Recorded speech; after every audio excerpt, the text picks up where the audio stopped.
समिति की तरफ से जो अभी टूलों का रेट जो बढ़ रहे हैं, इसके विरोध में हम लोग सब इकट्ठे हुए थे और आज एसडीएम साहब को उसके बारे में ज्ञापन भी दिया। हमारी मांग है कि हमें सर्विस लेन फ्री की जाए, टूल के रेट ना बढ़ाए जाए, पास के रेट ना बढ़ाए जाए।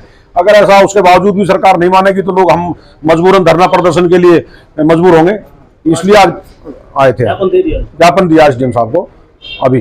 क्या मामला? आज जो हमने पहले अभी 2 दिन पहले मीटिंग करी थी, आज उसके बाद ज्ञापन देने हम एसडीएम साहब के यहाँ पर आए हैं और एसडीएम साहब ने हमारी बात बहुत ध्यान से सुनी है। हमारा मेन वो जो हमारे इलाके के जो लोग हैं उनके जो पास जो बनाया था, पहले भी जो मंत्री थे हमारे, उन्होंने कहा था पास के रेट नहीं बढ़ेंगे और उसके बाद भी पास के रेट बढ़ा रहे हैं। उसके विरोध में हम यहाँ पर अपना विज्ञापन देना है। एसडीएम साहब ने आश्वासन दे दिया? नहीं, पूरा आश्वासन दिया। अगर उसके बाद भी कोई हमारी कार्रवाई नहीं होती तो फिर जो भी हमारा अपने अपने कमेटी निर्णय लेगी, एक बड़ा निर्णय लेंगे उसके बाद। टोल टैक्स पर बढ़ोतरी को लेकर टोल संघर्ष समिति ने सोहना एसडीएम कार्यालय में प्रदर्शन किया व एसडीएम को ज्ञापन सौंपा। इस मौके पर टोल संघर्ष समिति के सदस्य ने आरोप लगाया कि तो उनके समीप लगते 22 गांव को राहत दी जाए। वहीं टोल पर लगे कर्मचारियों के दुर्व्यवहार का आरोप भी टोल संघर्ष समिति ने लगाया है। इस मामले में संघर्ष समिति ने सोहना एसडीएम को विज्ञापन सौंपा।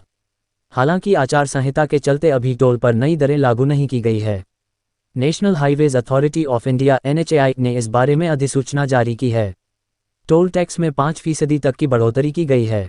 टोल टैक्स पर बढ़ोतरी को लेकर टोल संघर्ष समिति ने इसका विरोध शुरू कर दिया है। बढ़े हुए टोल टैक्स को लेकर टोल संघर्ष समिति सोहना एसडीएम को एक ज्ञापन सौंपा।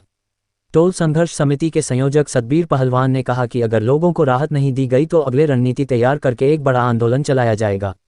नजर हरियाणा तक के लिए संजय राघव की रिपोर्ट। सोहना संघर्ष समिति के द्वारा ज्ञापन दिया गया है, जिसमें जो हमारा घामड़ोज टोल है उसमें जो हमारा 125 रुपये का टोल है वो एक साइड का, तो उसकी टोल की दरें ना बढ़ें।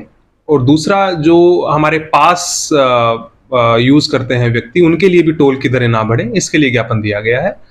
इसके अलावा उन्होंने ये बताया कि अगर वहाँ पे एक सर्विस लेन का प्रोविजनिंग कर दिया जाए ताकि जो आसपास के गांवों के व्यक्ति हैं उनको सर्विस लेन के थ्रू जाने की सेवा मिल सके, तो उसके बारे में भी ज्ञापन दिया गया है। कोई मिसबिहेव का भी आरोप लगाया है कि यहाँ जो टोल पर रहते हैं कुछ? जी हाँ, उन्होंने इन्फॉर्मेशन दी है कि कई बार मिसबिहेवियर भी होता है। इसके लिए जो वहाँ पर टोल के कर्मी हैं, मैनेजर हैं, उनसे बुलाकर जांच की जाएगी।